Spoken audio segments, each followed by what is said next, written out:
มาจอบประโดพี่น้องน้ำแรงหามุงล่ะเบิ่งที่พ่อมันจะขึ้นมาบ่แต่ว่าป่ามันขึ้นสอบขึ้นมายามแรงมันจอบที่สุ่งไผ่นี่แหละสุ่งไผ่6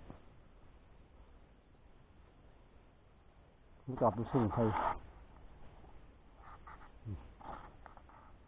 ปลาไผ่มันจอบที่ปลาไผ่พี่น้อง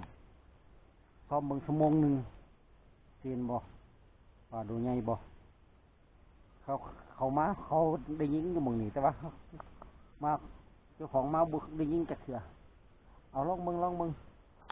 ปลาไผ่เอาโคกยิงคือมีแต่ลงเอาย่างเดียวทันยิงได้ยิงล่ะนี่แหละ